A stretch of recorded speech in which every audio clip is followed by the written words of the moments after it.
Michael, you're a qualified paramedic, one of our most trusted emergency services. What inspired you to go down that career path?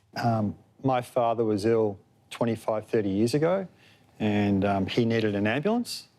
Paramedics arrived at the scene.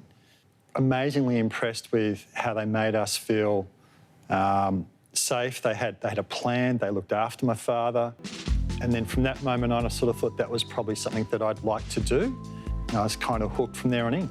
You have experiences that would be incredibly confronting for the average person. How do you leave work at work?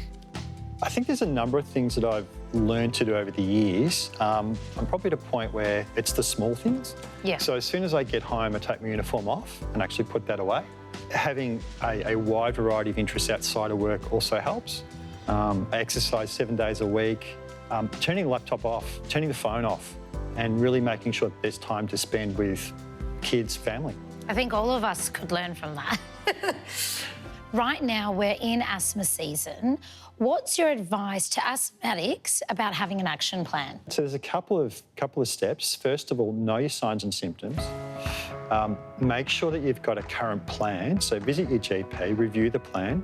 If you feel those symptoms are coming on, you might want to go back to your GP or call 000 and engage the use of the emergency services. More than ever, paramedics are in high demand. What is something that we can do to really relieve that pressure? There's a couple of options. So first and foremost, you've always got your GP that's available, and you've also got pharmacies that are nationwide. In Victoria, there's two main initiatives that we've started, which is the primary patient care centres and also the Victorian Virtual Emergency Department, which is a 24-hour service, and that's free for all Victorians. Wow, I didn't even know that actually existed. Fantastic service. It's a game changer.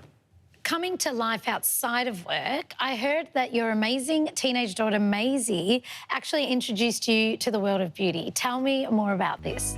So it started when she was a young girl during the summer months that my daughter would want my fingernails and my toenails painted.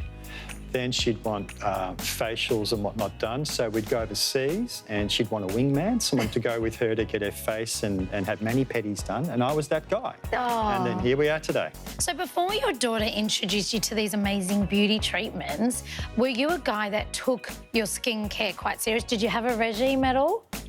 Not really a regime. I had a daily facial scrub, but my daughter's extended that to moisturisers, sun protection, and having a better awareness of what else is out there that I could or should be using.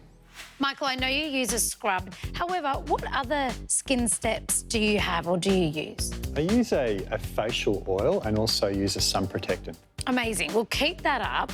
And one other step I'd love to introduce to you is a face mask. Have you ever used a face mask before? First time, Jay. Oh, yay. Well, I'm really excited because what this does is it locks in your hydration, especially if you're tired, you're working long hours. I find this mask works really well. So as you can tell, you just have to undo it all and it will feel nice and cold. And just place it around the nose and lips. And then we're going to leave that for around 15 minutes and your skin will feel really calm and hydrated.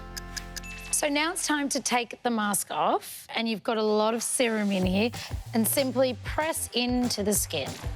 So we're going to lock in that moisturiser with using the La Roche-Posay Toleraine Sensitive Cream. And it's really important to massage when we apply moisturiser. Michael, how is your skin feeling after that? It feels really clean and fresh. Amazing. So you're confident in giving this a go? I think so, yeah. Well, thank you so much for today. It's been a privilege.